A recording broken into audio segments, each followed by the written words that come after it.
మరి కాసేపట్లో కొండగట్టుకు AP deputy CM Pawan Kalyan చేరుకున్నారు. ఇదే అంశంపై మరింత సమాచారాన్ని మా ప్రతినిధి శ్రీకాంత్ అందిస్తారు. డిప్యూటీ సీఎం హోదాలో పవన్ కళ్యాణ్ తొలిసారిగా తెలంగాణలోని జగిత్యాల జిల్లా ప్రసిద్ధ పుణ్యక్షేత్రమైన కొండగట్టు హనుమాన్ ఆలయానికి ప్రత్యేక పూజలు నిర్వహించడానికైతే ఇప్పుడే కాసేపటి క్రితమే హైదరాబాద్లోని తన నివాసం నుండి బయలుదేరారు.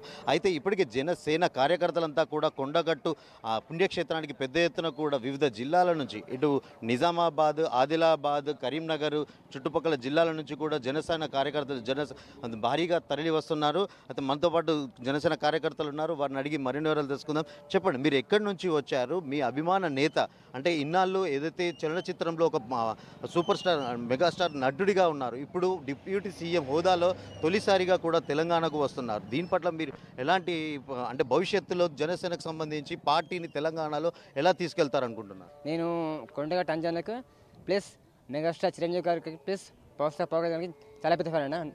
నాకు చెప్పిన టాటా ఉంటుందన్న.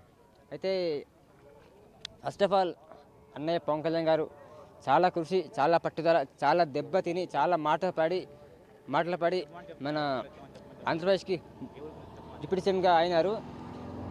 ఒక విధంగా అయితే నాకు చాలా హ్యాపీగా ఉంది, చాలా సంతోషంగా ఉంది. మీరు ఇప్పుడు కరీంనగర్ జిల్లా నుంచి వచ్చారంటున్నారు కదా, మీరు ఎంతమంది కార్యకర్తలు వచ్చారు? జనసేన మీ అభిమాన నటుడిని చూడడానికి దాదాపు ఎంతమంది కార్యకర్తలు ఇక్కడికి తరలి వచ్చారు? పవన్ కళ్యాణ్ ఇక్కడ డిప్యూటీ సీఎం హోదాలో కూడా పూజలు నిర్వహించనున్నారు కదా, దీనిపై మీరు ఎంతమంది ఎక్కడి నుంచి వచ్చారు? మేము కరీంనగర్ డిస్టిక్ అండి, తిమ్మాపూర్ మండలం కొత్తపల్లి గ్రామం నుంచి వచ్చాను. మేము ఇంచుమించు ఒక 150 మంది దాకా వచ్చినామండి అక్కడి నుంచి. అంటే మా తరపున 150, ఇంకా వేరే వాళ్ళ తరపున ఇట్లా చాలామంది వచ్చారండి. పవన్ స్టార్ని చూడడానికి ఎప్పుడు కానీ 1,00,000 మంది, కోట్ల మంది కూడా వస్తారండి. ఎందుకంటే ఆయన అంటే అంత అభిమానం, భక్తుల వాళ్ళం. అదే ఎందుకు పవన్ కళ్యాణ్ అంటే మీరు అంతగా అభిమానించడానికి కారణం ఏంటి? అది అతని దగ్గర ఉన్న నిజాయితీ అండి.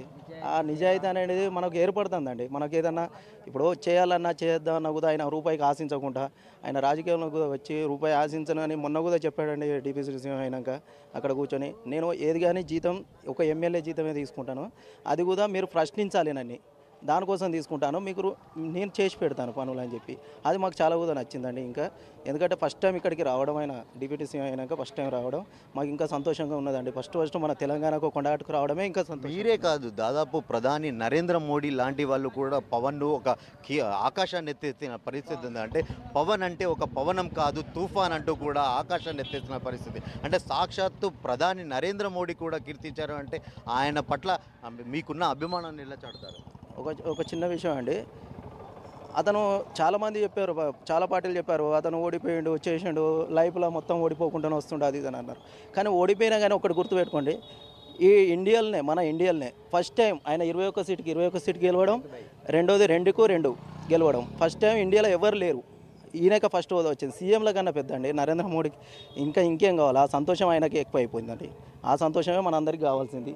ఆయన సీఎం అయిపోయాడు, ఇంచుమించు సీఎం అతను. ఇప్పుడు సీఎం అని చెప్పి ఆయన అనేషనం అయిపోయింది. 21 సీట్కి సీఎం అయినా. మనం ఇప్పుడు ఏదో 150 రావాలి, 175 రావాలి సీఎం అని కాదు, ఆయన 21 వచ్చినా సీఎం అయిపోయాడు ఆయన. అదే మన అభిమానంతో ఇదంతా వచ్చినామండి. ఇట్లా థ్యాంక్ యూ. ఎక్కడ తగ్గాలో కాదు, ఎక్కడ నెగ్గాలో కూడా నెగ్గి చూపించారు పవన్ కళ్యాణ్. రానున్న రోజుల్లో ముఖ్యమంత్రి హోదాలో కూడా తమ అభిమాన నటుడిని చూడాలని తామంతా కోరుకుంటున్నాము. తను భవిష్యత్తులో మరింత ముందుకెళ్ళాలని జనసేన కార్యకర్తలంతా ఆశిస్తున్న పరిస్థితి అయితే నెలకొంది. కెమెరా పర్సన్ అరుణ్తో శ్రీకాంత్, ప్రైమ్9 న్యూస్, కొండగట్టు నుంచి.